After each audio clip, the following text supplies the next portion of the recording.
Hi, this is Cameo Haig from Sexless Marriage No More, and I am here to talk a little bit about the relationship aspect of a marriage, not just the sexual part, and that's kind of what I've been addressing. And so today I wanted to share 5 success tips for an amazing marriage.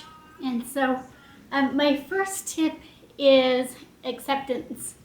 When we get married and we commit our lives to one another, we are not committing ourselves to trying to change this person to become exactly what we expect our spouse to be or how we want them to feel or the opinions that we want them to have. 100% acceptance is so important. If we are always in the process of being disappointed and trying to change our spouse, then we are always going to feel disconnected from one another and not realize all the great things that our spouse has to offer in our marriage. So number one, I would say, is accepting that person that you have chose to spend the rest of your life with and have children with or travel the world with, whatever you are doing. Acceptance is a major point that you want to make sure that you are including every single day. So I would just call you to action and make sure that you are accepting that person for who they are and what they are and all the greatness that they bring to your marriage. So number 2 is the treatment of your spouse. So if we are treating one another very mean and being shallow and aggressive and not really remembering that our spouse is the most important person in our world. We are first, absolutely, we want to be taking care of ourselves and loving ourselves, but your spouse is the one that you chose. You picked them. So treat them like they are the one that God made for you.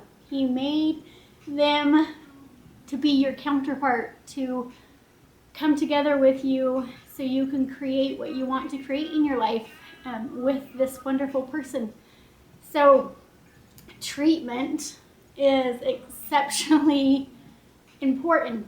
So we want to remember, are we treating our spouse the way we would like to be treated? The whole golden rule comes into effect here. I've noticed that sometimes we treat our friends better than we treat our spouse. Like if we are asking a question to a friend that we think may offend them, we would be saying, oh, I hope this doesn't offend you and please don't take it personally. And we're really making sure that we're keeping that relationship intact. But I know that in marriage sometimes we're not making sure that that relationship is intact. We are just treating it like, oh, they love me and they're my husband or my wife and they'll be okay. Let me just put them on the back burner and I can take out all my angers and frustrations.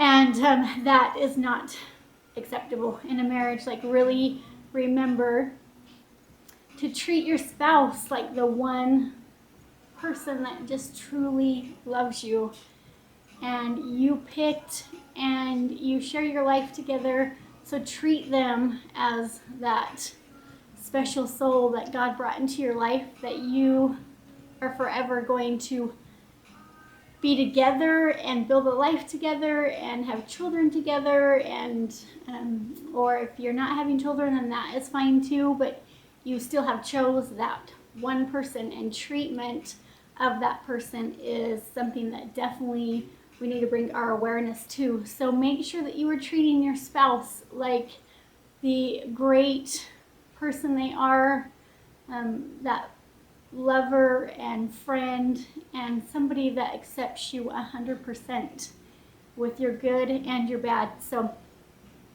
the third, I would say, is appreciation for one another. So we really want to focus on being appreciative. So when my husband goes to work, I tell him all the time, thank you for providing for our family.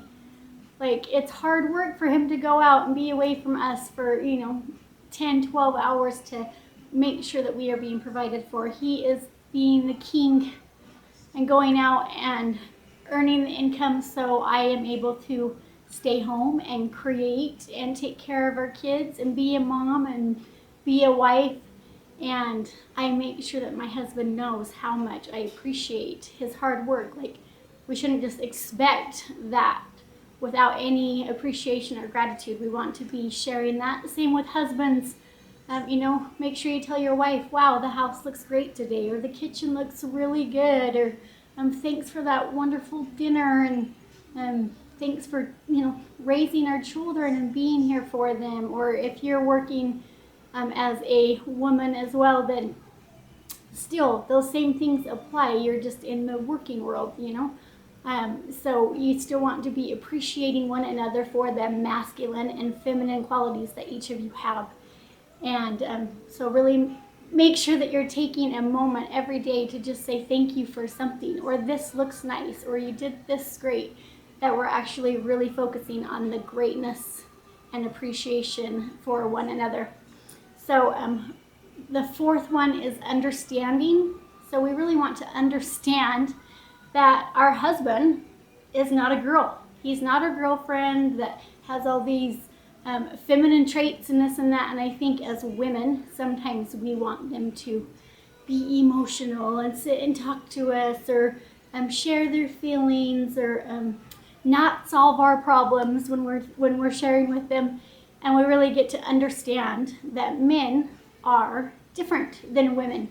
They are problem solvers. They don't go on and on and on about their day and all the things that they encountered, and all the emotions they experience, like us women do. We are very open emotionally, and we want to share everything that happened in our day.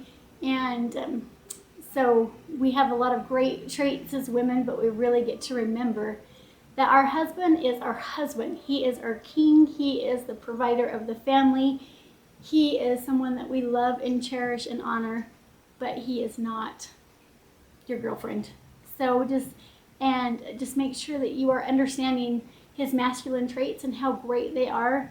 And same with men. You want to understand the feminine traits of a woman and why we are a little more complex and we operate a little different, with a lot of emotions and a lot of wanting to share. So just remember, in a marriage, that understanding one another in a different female-male role will really, really assist you in connecting. So, and the fifth one, of course, is just unconditional love. Like, we want to truly love that person for all their good, for all their bad, for all the things that that we fell in love with them for. Like, there was a part of our life that we first encountered one another, and there were so many great things that we loved about that person. And after marriage and kids and a house and bills and this and that, it's really easy to forget all those wonderful things that we loved about that person. So make sure that you're remembering and focusing on all the greatness that your spouse has to bring to your worlds together, and all the love that you have to give to that person. And really just stay focused on all the greatness in your marriage. Of course, perception is a huge key in marriage. And if we're always looking at the bad and not the good, then the bad is going to grow and grow and grow. There's a story that this grandpa is telling his grandson, and he says, there's two wolves inside my heart.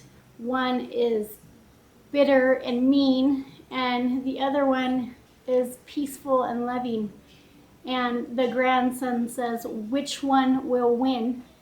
And the grandfather says, the one that I feed. And in marriage, I just love that, because if you're always saying, oh, my spouse doesn't do this, or oh my gosh, they're so bad at this, and you're looking at them like, oh, you don't look as good as you first did when we were married, or your six-pack abs are gone, or blah, blah, blah, or your husband's doing that same thing, then that just grows and grows and grows until you feel so disconnected that you wonder, oh my gosh, why did I even marry this person? So if you shift your perception and feed the one that is peaceful and grateful and loving, then your marriage will flourish and you will see all the greatness and all the awesomeness that your spouse has to offer. So this is Cameo Haig from Sexless Marriage No More, and I am so excited to be sharing this with you today, and I look forward to sharing another video with you in the next day or two. Thanks. Bye-bye.